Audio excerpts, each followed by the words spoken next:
Convicción Radio, siempre por la verdad.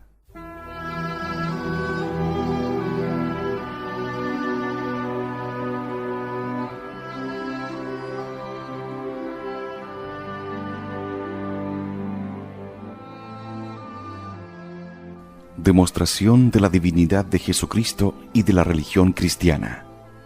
Separada de la obra La religión demostrada, del padre Hilaire.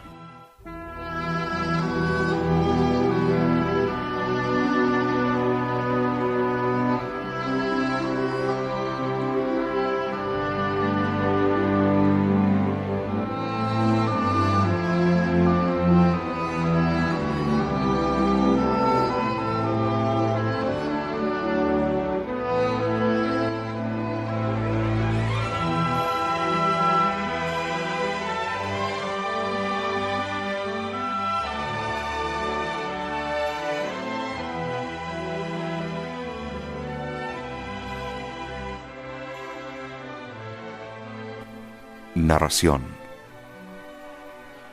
Llegada de San Pedro a Roma, bajo el reinado de Claudio, el año 42 de nuestra era, un viajero cubierto de polvo y abrumado por el cansancio de un largo camino, llegaba a la entrada de Roma, cerca de la puerta naval.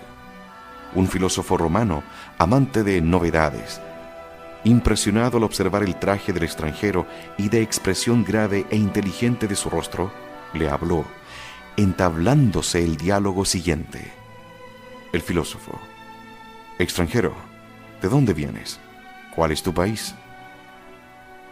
Pedro: vengo de Oriente y pertenezco a una raza que vosotros detestáis, a la que habéis expulsado de Roma. Mis compatriotas se encuentran relegados al otro lado del Tíber. Soy judío de nación, nacido en Betsaida de Galilea. El filósofo: ¿qué es lo que te trae a Roma? Pedro: vengo a destruir el culto de los dioses que vosotros adoráis y haceros conocer el único verdadero Dios que no conocéis. Vengo a establecer una religión nueva, la única buena, la única divina. El filósofo: a fe que esto es algo nuevo. Hacer conocer un nuevo Dios, establecer una religión nueva. La empresa es grande, pero ¿cuál es el Dios desconocido de que hablas? Pedro: es el Dios que ha creado el cielo y la tierra. Es un solo Dios en tres personas, Padre, Hijo y Espíritu Santo. Dios Padre ha enviado al mundo a su Hijo único, Jesucristo, que se hizo hombre sin dejar de ser Dios. Como hombre, fue al principio carpintero de una pequeña aldea, Nazaret. Vivió pobre. Murió en una cruz en Jerusalén para expiar los pecados del mundo. Pero resucitó al tercer día. Como Dios, tiene todo poder en el cielo y en la tierra, y me envía para deciros que todos los dioses del imperio no son sino falsas deidades introducidas por el demonio. Él es el único verdadero Dios a quien se debe adorar en todo el universo. El filósofo: por Júpiter, tú deliras. Tú querrías derribar los altares de nuestros dioses, que han dado a los romanos el imperio del mundo para hacer adorar en su lugar a un Dios crucificado. Pero ¿puede acaso imaginarse algo más absurdo, más impío? Pedro: no deliro. Dentro de poco vuestros templos serán un montón de ruinas, y en Roma no habrá más que un solo Dios, el Dios crucificado en Jerusalén. El filósofo: ¿y qué vienes a anunciarnos de parte de un Dios tan extraño? Seguramente tu religión debe ser cómoda, fácil y atrayente, puesto que esperas sustituir con ella la religión del imperio. Pedro: la religión que yo predico parece una locura a los hombres.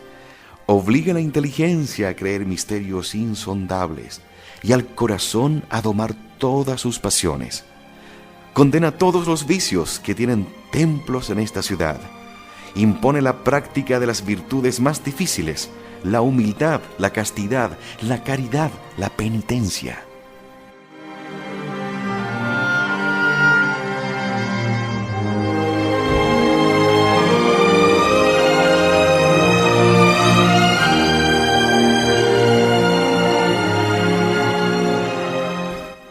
filósofo. ¿Y qué prometes a los secuaces de tu religión? Pedro.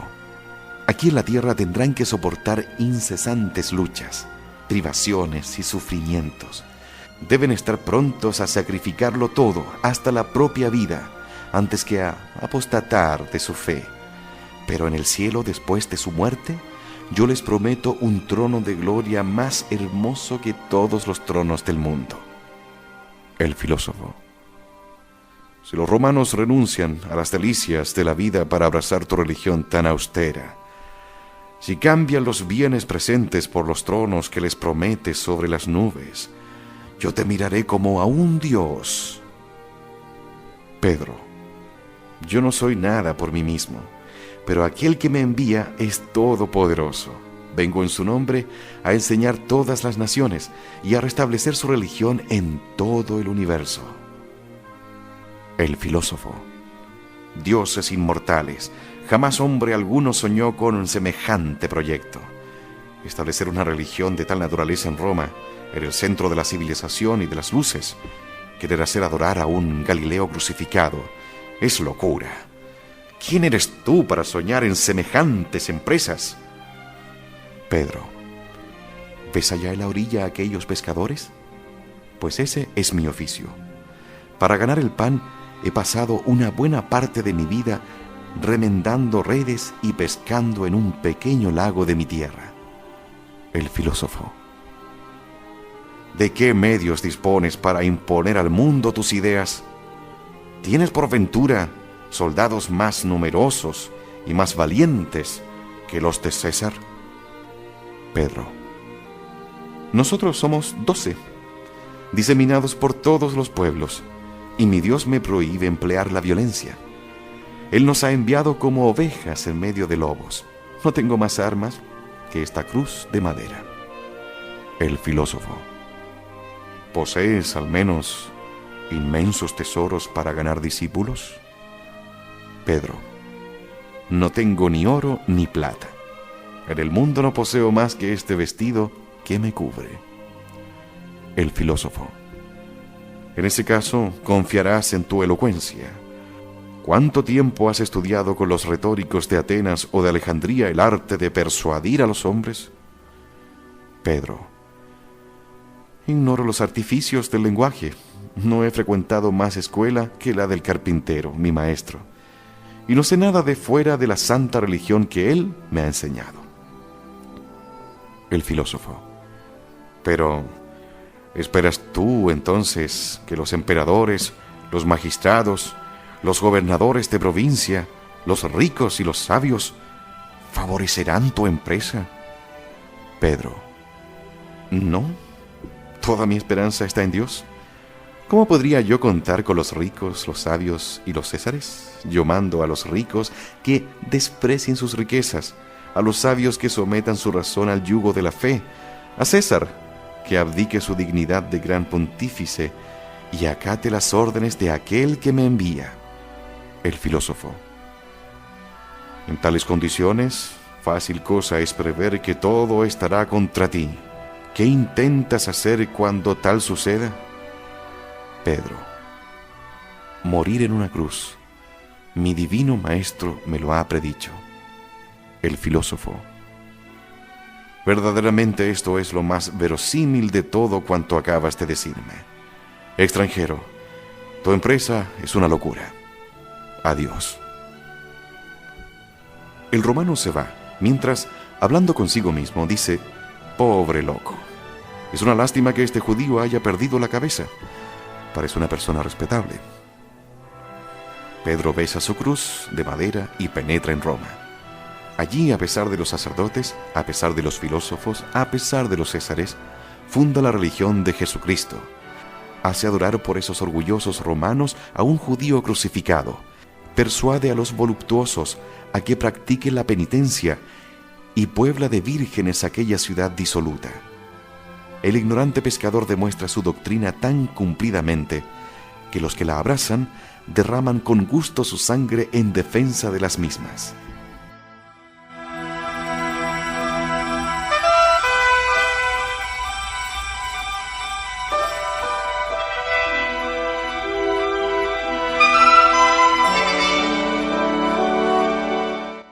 Algunos años más tarde, el apóstol extiende sus brazos en la cruz que ha predicado. Su muerte fija para siempre en Roma la sede de su imperio. Después de su martirio, la cátedra desde la cual ha enseñado nunca queda vacante. Durante 300 años la espada de los Césares hiera a todos los que la ocupan, pero su 32º sucesor bautiza al César y enarbola la cruz sobre el Capitolio. En adelante, la cruz de madera llevada a Roma por Pedro reinará sobre el mundo. Stat crustum volvitur. ¿No es esto un milagro? Un pescador triunfa de todo el poder romano encarnizado en destruir su obra, y el mundo adora a un judío crucificado, bajo la palabra de 12 pescadores de Galilea. Esto no era humanamente posible, y sin embargo ha sucedido. La locura de la cruz ha triunfado de todo el universo. He aquí el monumento inmortal de la divinidad del cristianismo. El dedo de Dios está ahí.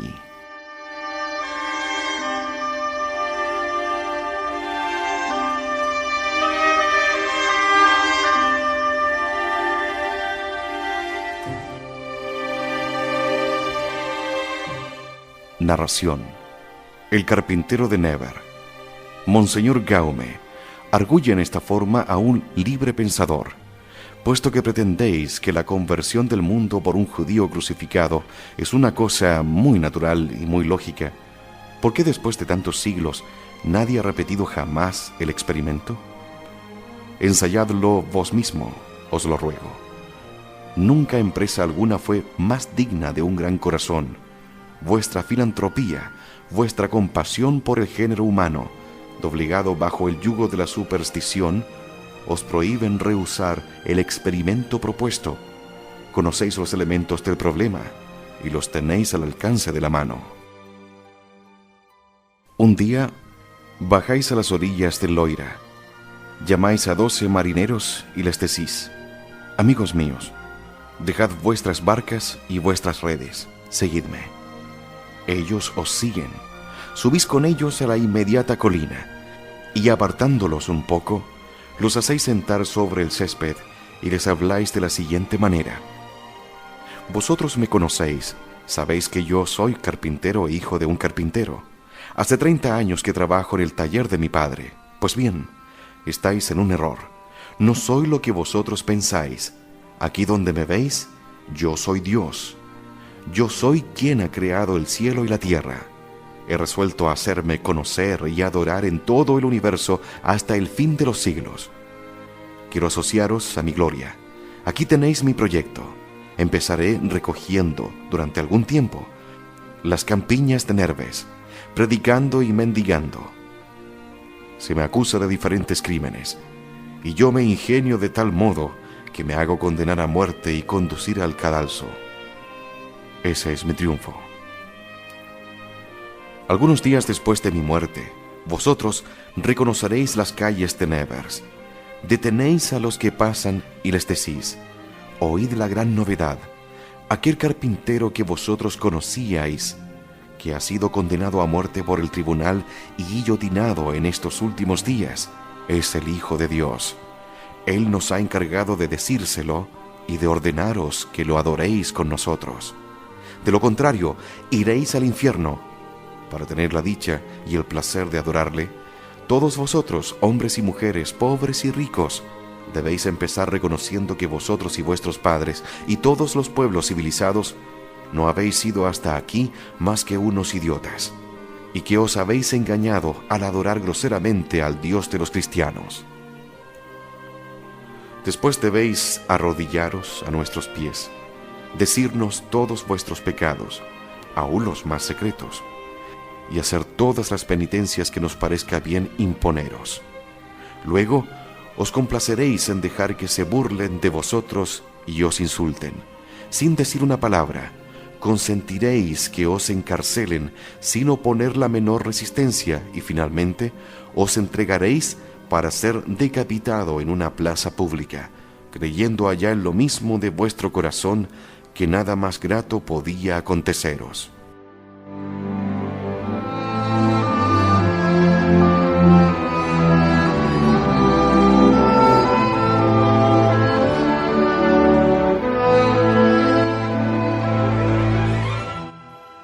debo ocultárselo. Todo el mundo se burlará de vosotros, no importa. Vosotros hablaréis siempre. El comisario de policía os prohibirá que prediquéis mi divinidad. Vosotros no le haréis caso y seguiréis predicándola con doblado fervor. Os arrestarán nuevamente, os azotarán. Dejaos azotar. Finalmente, para imponeros silencio, os cortarán la cabeza. Dejaos cortar la cabeza. Entonces todo marchará a las 1000 maravillas. Cuando esto haya sucedido, habremos obtenido un triunfo completo. Todo el mundo se querrá convertir. Yo seré reconocido como el verdadero Dios. Se me adorará en Nevers, en París, en Roma, en Londres, en San Petersburgo, en Constantinopla, en Pekín. Bien pronto el taller de mi padre se convertirá en una hermosa capilla, a la que acudirán turbas de peregrinos de los 4 puntos cardinales. En cuanto a vosotros, seréis mis 12 apóstoles, 12 santos, cuya protección se invocará en todo el universo. ¡Qué gloria para vosotros! Convertir el mundo no es más difícil de lo que acabo de deciros, y ese es mi proyecto. Como veis, es muy sencillo, muy fácil, muy conforme a las leyes de la naturaleza y de la lógica. Puedo contar con vosotros, ¿verdad? Es fácil adivinar cómo sería recibido semejante discurso. Me parece oír a los buenos marineros, furiosos por la burla de que son objeto, increpar entre amenazas a su autor. Me parece verlos descender a la ciudad y anunciar por todas partes que el carpintero fulano ha perdido la cabeza. Y no me extrañaría oír que ese mismo día de los homenajes divinos gozaría del privilegio indiscutido de ocupar el primer puesto entre los locos. Sin embargo, notémoslo bien, el proyecto del carpintero de Nevers, que es, sin duda alguna, lo sublime de la locura, no es más insensato que el de Jesús de Nazaret, si Jesús no es más que un simple mortal. ¿Qué digo? Es mucho menos absurdo todavía. Un carpintero de Nevers no lleva desventaja a un carpintero de Nazaret. Un francés guillotinado no es inferior a un judío crucificado.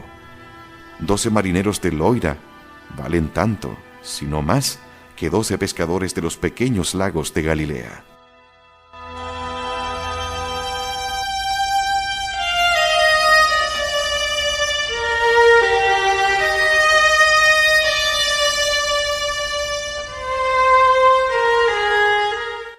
Hacer adorar a un ciudadano francés del siglo XIX es menos difícil que hacer adorar a un judío en el siglo de Augusto. En el primer caso, solo sería preciso apartar a los pueblos de una religión contraria a todas las pasiones.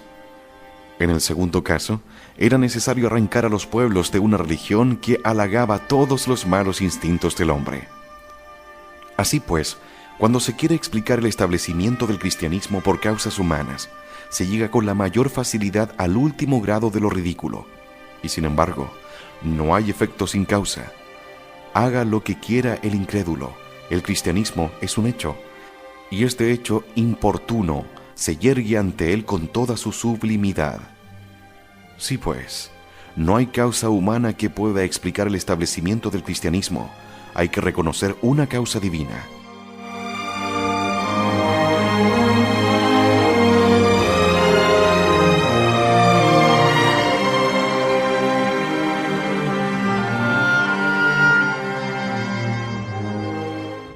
Número y constancia de los mártires cristianos.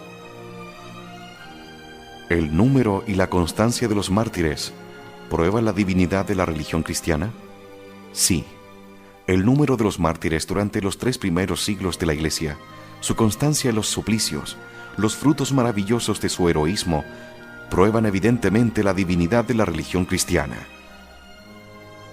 La historia testifica que millones de hombres, testigos de los milagros de Jesucristo o de los apóstoles, afrontaron los suplicios y la muerte antes que renegar de su religión. No pudieron proceder así sin estar convencidos de la realidad de los hechos que sirven de fundamento al cristianismo. Es así que se debe creer a testigos que se dejan degollar por sostener la verdad de su testimonio.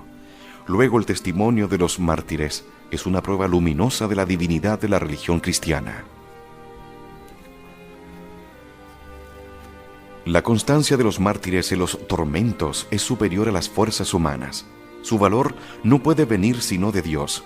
Ellos lo declaran, los paganos lo reconocen, y Dios lo confirma con milagros. Pero como Dios no puede poner su fuerza al servicio del error y de la mentira, debemos concluir que la religión profesada por los mártires es una religión divina. El martirio de los cristianos fue causa de la difusión maravillosa del cristianismo. Las conversiones de los paganos, testigos de su heroísmo, aumentaron de tal suerte que Tertuliano pudo decir: la sangre de los mártires es semilla de cristianos. Pues bien, esas conversiones, tanto por su número como por su rapidez y perseverancia, constituyen un hecho sobrenatural y divino, que prueba también la divinidad de la religión cristiana. La palabra mártir significa testigo. Los mártires han dado a la Iglesia el testimonio de su sangre. Los mártires de la Iglesia primitiva pueden ser considerados de dos maneras distintas.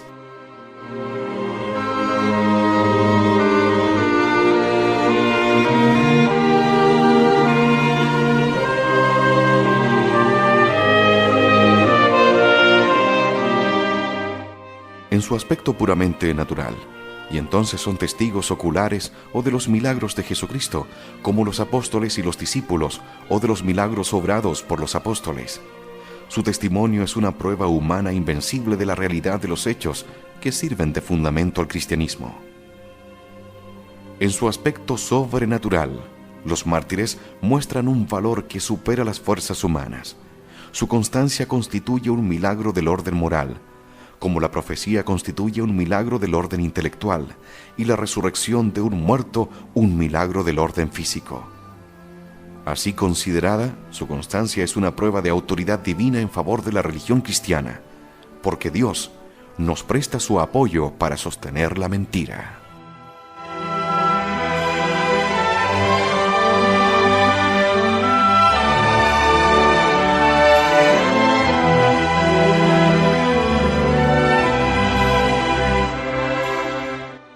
Número de los mártires. La historia de los primeros siglos de la Iglesia refiere que hubo una multitud innumerable de mártires. El hecho no solo lo afirman los autores cristianos, sino que lo confirman además Tácito, Libanio, Plinio el Joven y otros historiadores paganos.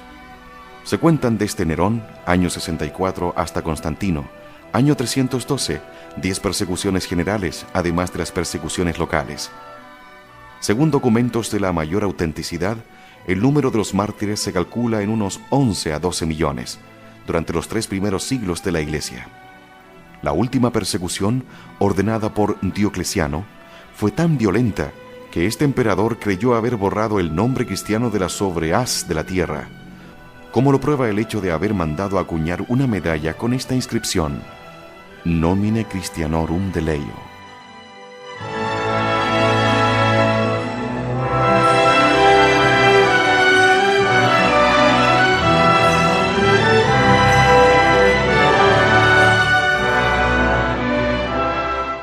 Barbarie de sus suplicios. Los mártires sufrieron todo lo que la barbarie puede inventar de más cruel. Fueron extendidos con el potro, flagelados con azotes de cuero provistos de puntas emplomadas, desollados vivos, desgarrados con tenazas o garfios de hierro, quemados con antorchas, crucificados, devorados por los tigres y los leones, cubiertos de planchas de metal calentadas al rojo, sumergidos en aceite hirviendo, asados a fuego lento en parrillas, en fin, según la frase de Tácito, torturados con los tormentos más refinados. Exquisitissimis poenis.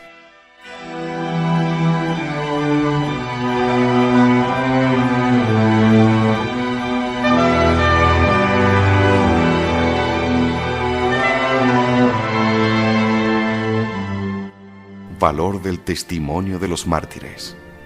El testimonio de los mártires es una prueba evidente de la divinidad del cristianismo, y de ello es fácil convencerse con solo considerar el significado de la palabra mártir, que quiere decir testigos, y la naturaleza de las pruebas que debe tener una religión revelada. Tal religión debe demostrarse con hechos, porque se trata de saber si Dios ha hablado a los hombres y si los enviados de Dios han comprobado su misión divina por medio de milagros. Ahora bien, en todos los tribunales del mundo, los hechos no pueden ser probados más que por el testimonio inmediato o mediato de personas fidedignas.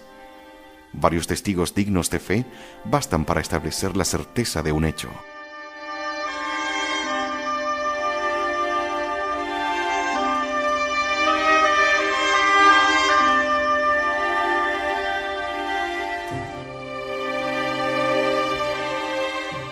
Para probar que el cristianismo es una religión revelada por Dios, era necesario demostrar que Jesucristo, su fundador, había predicado en la Judea, que había hecho milagros y profecías, que había muerto, resucitado y subido a los cielos, en prueba de su misión divina.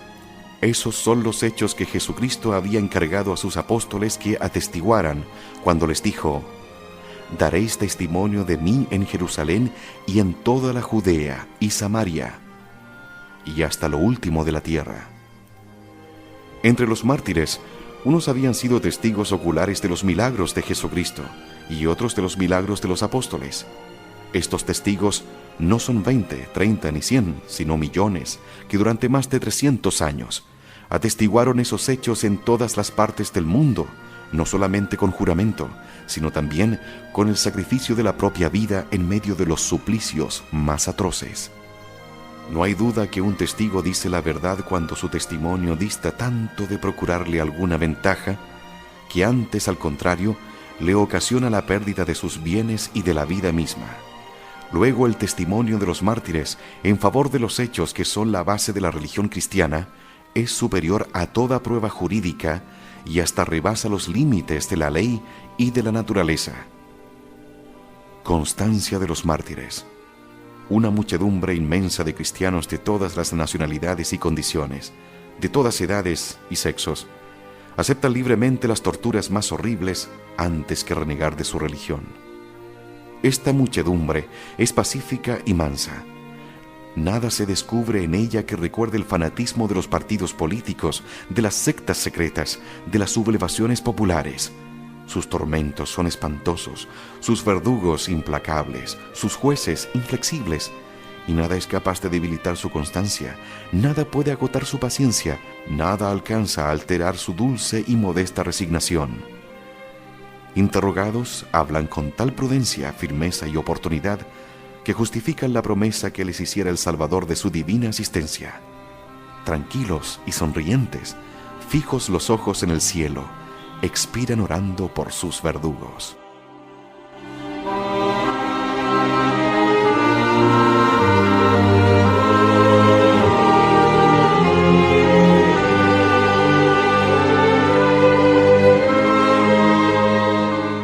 ¿No es este un gran milagro? Es, por ventura, cosa natural que niños, jovencitas, mujeres y viejos decrépitos acepten los más horribles suplicios sin temor y hasta con júbilo? Oh, de ningún modo. No es la naturaleza la que puede dar al hombre este valor sereno, perseverante, heroico, que arrastra impávido las torturas más terribles. No es la naturaleza la que hace aceptar los sufrimientos como un bien, cuando una sola palabra, un solo gesto de apostasía puede librar de los suplicios y de la muerte. Para obrar así, se necesita que una fuerza sobrenatural acuda en socorro de la debilidad humana.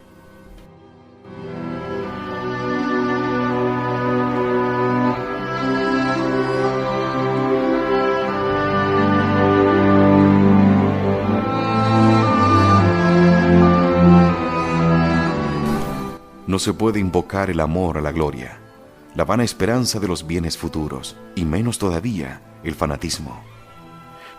No se puede atribuir la constancia de los mártires al amor a la gloria. Los cristianos sabían que su nombre era objeto de execración para la sociedad pagana, que al aceptar el martirio se llenaban de infamia. Muchos mártires sacrificados en montón estaban perfectamente seguros de que su nombre y su tumba permanecerían ignorados de los hombres y solo serían conocidos por Dios. No cabe tampoco atribuirla a la vana esperanza de los bienes futuros, Porque si esta esperanza no hubiera estado fundada en pruebas sólidas, no hubiera podido mover la aceptación del martirio a una muchedumbre inmensa de hombres notables por su prudencia y su saber. Los cristianos no pudieron menos de razonar como el apóstol: si Jesús no ha resucitado, es vana nuestra fe, como es vana nuestra predicación. Si los muertos no resucitan, nosotros somos los más desgraciados de los hombres. Y si así es, comamos y bebamos, pues mañana moriremos.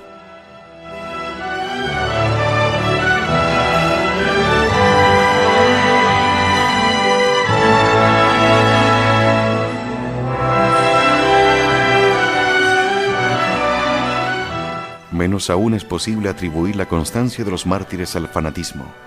No hay ni sombra de analogía entre el fanatismo y el valor de los mártires.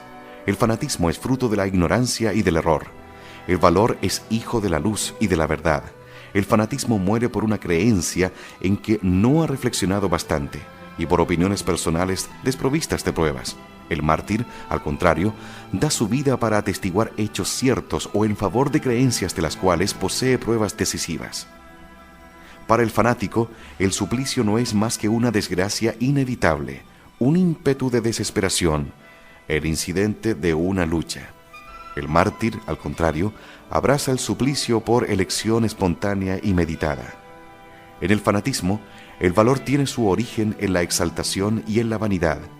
Es un leopardo que, al caer, quiere gozar el placer de desgarrar las carnes del que le abate. El mártir católico lleva el perdón en su corazón, la ternura en la mirada, la bendición en los labios. Su valor nace de su ardiente amor a Dios, a Jesucristo y a su Iglesia. Finalmente, el fanatismo no es más que una debilidad temporal y local.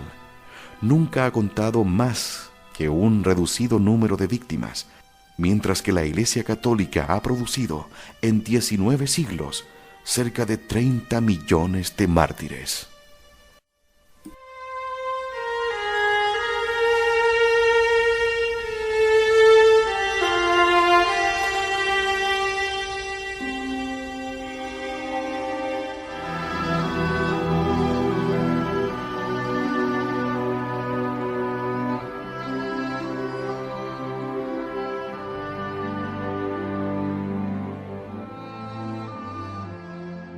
Demostración de la divinidad de Jesucristo y de la religión cristiana.